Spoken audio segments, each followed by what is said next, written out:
So a character can be a human, an animal, an inanimate object. It can be a shape. It can really be anything. So does anyone have an idea of a character for me to play with? And please put it in the chat. Or if you feel like, you know, like chiming in. A rabbit with wings. Ooh. Yeah, because we don't have to figure out a story. First is just getting to know, starting with a character. I like a rabbit with wing. I like that. Because also I've never seen that before. Are there any other proposals? I'll be asking more questions too, because my writing process is sort of like a series of asking questions. I've never taken a creative writing class, so I don't know how you're supposed to do it. So I have a very intuitive approach. Okay, well, I'm going to go with rabbit with wings because I think that is already intriguing. So now my first question is I'm asking like, yeah, is this rabbit walking on all 4 legs or on 2 legs? I feel like since wings, maybe it's more like on a 2-leg sort of rabbit. A banana. Maybe it's a rabbit with wings and then a banana is another character.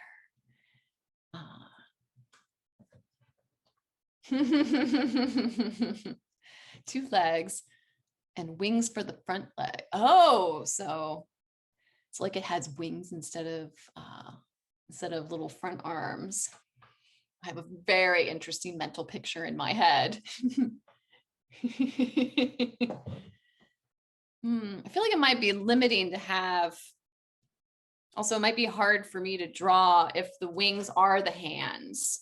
That might be a little cumbersome just because wings are kind of big and I feel like they might be in the way. So I think I might give them just regular paws just for the sake of making it visually like a little clearer. Okay, so I'm gonna let's draw this little rabbit. Oh my gosh, this is gonna reveal that I don't know how to draw rabbits. Okay, so start with what I know. That's my mantra in the studio, is start with what you know. I know rabbits have ears. So I'm gonna draw. See, now I'm like, do they go straight back? I'll do like the floppy forward ears. I feel like that's cute. Or maybe one of each.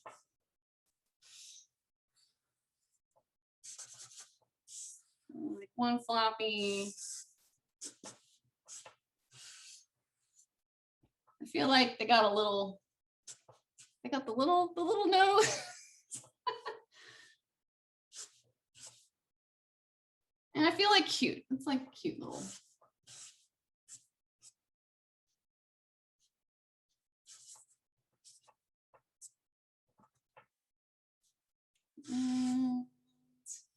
Oh goodness, now I'm getting to the body.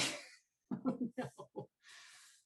no. Okay, wait, little mouth. So I guess maybe it'll be like sort of here, and then the wings. Ooh, I didn't leave quite enough room for wings. And I feel like I'm gonna draw the rabbit holding something, but I feel like we'll figure it out. So I'm gonna leave the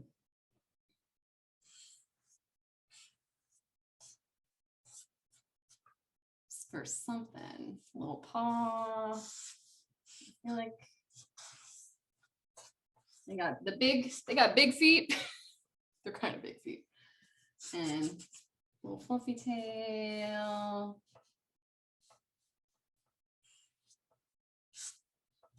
A little pudgy belly.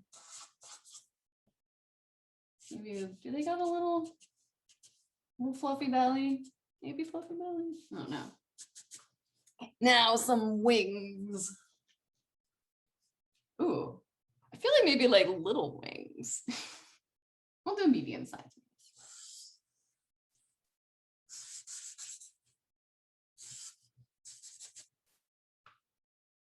And the other one, which is sort of like behind. And okay. There, it's kind of a bunny. It's kind of a morphy bunny. Okay. And the next question I will ask my character, yay. Well, there's a few questions. We'll need to figure out a name for this character, something that sounds rabbit bunny like. But the bigger question is, what does this character want? Because that's the hardest question for us as humans to answer. And that's why it's the biggest thing to figure out with your character, because that's the big driving force in anybody's story is what you're passionate about, or what dream do you have? Like, why do you get out of bed in the morning? Like, what does this flying bunny rabbit want? And that's the emotional hook of your story. That's what makes someone like actually keep reading your book. Yes, he wants a snack. Like oftentimes, I feel like the number one driving force of a character is that they want friendship. They want like connection. They want love. Like that's, I feel like the most like number one driving force of the character, but it can be also, yeah, he just wants a snack. Or wants to feel like that he or she fits in. I know we need to figure out a name for this rabbit. If they're a boy or girl or non-binary. Oh gosh, we're getting punny. It's Friday. Okay, maybe they want a spa day. Yeah, because once you figure out what they want, then then it's easy to build a little ecosystem around them. Wants a big bowl of pellets. I feel like just because it's Friday, I feel like maybe the sillier direction, I feel like the wanting to fit in is like, I mean, that's a really good one too, because this bunny has wings, so maybe that's why they don't fit in. We have a name idea. Rowan the rabbit. Ooh, has like R and W, like the wing. That is a good name, like Rowan the rabbit. I like that. Okay, I'm thinking maybe like a bowl of like a snack at spa day. I'm gonna start with Rowan. Okay, so we got Rowan the flying rabbit. Okay, I'm still not quite as sure as of the motivation, but maybe if we figure out the other character, this will help reveal. Because normally your character needs somebody else to interact with. Because if it's just them by themselves in an empty landscape, it's kind of boring. So oftentimes the other character, sort of to build our ecosystem, it's often like a friend or a sidekick or a helper. You know, it could be like a nemesis if there's, you know, like a bad guy in the story, but normally we sort of start off with who's like their helper. Because it's always also more interesting when your character is not just like, you know, doing everything by themselves, because we need help. So for another character, I mean, we could definitely do like another rabbit, or we could do, oh, what was that earlier idea with the banana? It might be, unless they want a banana as their snack. But yeah, does anyone have an idea for what the other character should be? I said for wings because I'm trying to make a rabbit with wings. Oh, I see. So this was research. Okay, well, I'm sure that you're going to do a better job at drawing a rabbit with wings than I did. Another rabbit, maybe a rabbit without wings. You know, because that, unless this is a world where all rabbits have wings, and that's just, because you can decide that, because if you're building a world, you can decide like this is a world where all rabbits have wings, because of why wouldn't they? So, okay, well, I'm gonna do another rabbit with wings, because, oh, with fairy wing. Oh, that's a good idea. Almost like the two types of magic, where there's like, they're a play off the same motif, but there's different versions. Oh yeah, more like fairy butterfly wing. Okay, oh, cute. Okay, so I'm gonna draw, I guess, like, I could draw them holding hands. Okay, I'll draw little bunny. Like, where should I fit in the space? Maybe I should lay down.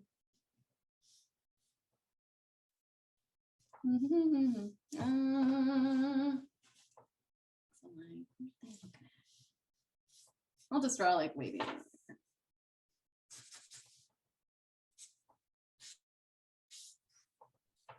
Wow.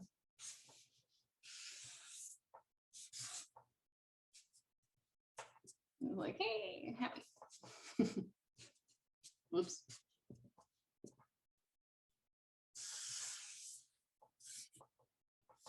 And so we have other rabbit. And I don't know if it's because of the fairy wings, but I feel like maybe this is more of a, I don't know, give eyelashes. It's like, oh, heteronormative, but it is a helpful visual cue. So I'm drawing like a sweet, happy friend. So, and maybe she has a snack. Do it again. Wait. Oh, I started to draw. Well, I guess.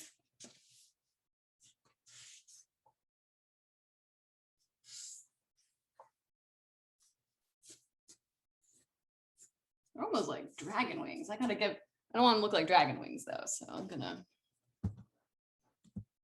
get this closer. We'll draw some little sparkles. Yeah, if you think that something in your cartoon isn't clear, then that's when you just bring in lots of little visual cues to sort of, or just label it. Okay, so I'm gonna draw, she's just like, oh, I'm just happy about something. I'm gonna run out of room. She's got a little tail there. Okay, she's got really big feet. Which is fine. Some rabbits just have big feet.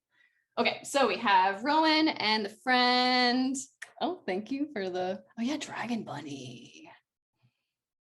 And maybe she's Gwen, because yeah, there's the other name. So we got Gwen or Gwenny. Gwen. With the flying rabbits.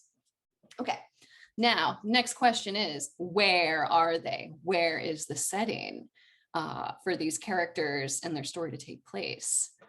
And I'm still trying to figure out the motivation that they want, like the food, maybe a misty canyon or forest. I feel like they'd fit in a forest, maybe like in the mountains. Yeah, like a misty forest. So I'll draw some like, oh, it's mist. There, it's mist. And I'm gonna draw some, like, try to hint at some like grass. Maybe there's some flowers. Okay, and then I didn't leave myself a lot of room to draw the background behind them, but I guess I'll just do like a mountain. I know that's kind of boring, but I don't have a lot of space. I'll draw a little tree line, like a little trees behind them. It's very simple. Okay, so we have, and oftentimes when you have characters that are similar, it's good to just make sure that they're visually look different. And so I feel like the wings do that pretty well, because if they looked exactly the same, they need to figure out how to make them look visually different so your reader doesn't get confused. But I feel like they're pretty good. Like maybe she has some little like sparkles in her fur. I don't know. She has a little bling. Okay, but I still am not sure what they want. Maybe they're up on a hill and that's why there's a tree line. Yeah, that's true. Yeah, this is what I call sort of doing like a mood board for your story, where you're just collecting the ingredients you want to have in your story. And you don't have to figure out the plot line yet, but normally just by drawing my characters together and figuring out where they are and what their names are, then my imagination already starts to write stories. So like the two of these, I'm like, well, they have these wings, so obviously they can fly. So that means they have the potential for mobility, which is interesting. So they could go on a quest, yes, or to the beach. Yeah, so I feel like that the original like food idea, yeah, it's like too small world for these characters, because just seeing them, they look like they want to explore. So they want more. Oh, a mythical cloud burger. That's it. Okay, a cloud burger. Okay, where can I fit that in? I'll do a little, okay, I'm gonna do like a little thought bubble of a little cloud burger.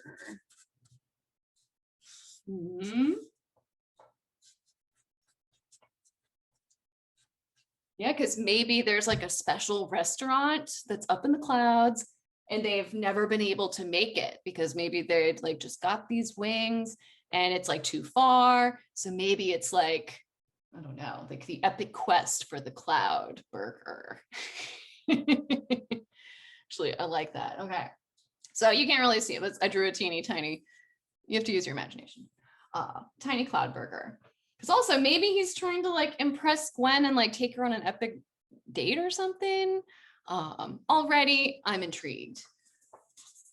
And oh goodness, looking at the time, I don't have time to like pull out the full story with you guys, but I feel like that the story we would write would start with sort of meeting Rowan, and maybe Rowan and Gwen at the same time, sort of showing like, oh, these two were like friends and they're doing good. And then the second panel would be like, but what they're really missing, what would make life complete, is this cloud burger. Or like someone comes in and they have a cloud burger and it's like, oh, I've always wanted one, you know. So expressing like this unmet desire. So then figuring out if they actually get the cloud burger, if it's a comedy, or if they don't get the cloud burger and it's a tragedy, or if they get it, but it doesn't quite work out how they planned, then it's more of like a dark comedy. So guessing that they do get the cloud burger on more of a comedy direction, then maybe there's normally some sort of challenge that they would face on the journey. Like maybe one of their wings aren't strong enough, and so the other has to help them. Or maybe they encounter an obstacle on the way, or like a storm or something, or an angry bird or whatnot. And because you need some sort of little struggle, so when they do get the cloud burger, then there's like that emotional payoff of, yeah, they did it and I was rooting for them. And of course, it's always especially good if there's some sort of development on the way, like they learn something or they're forced to like grow or face a fear, you know, things like that, which I don't have time to get into all of that psychology, you know, dissecting of what makes a good story. Because also in 6 panels, there's only so much you can do.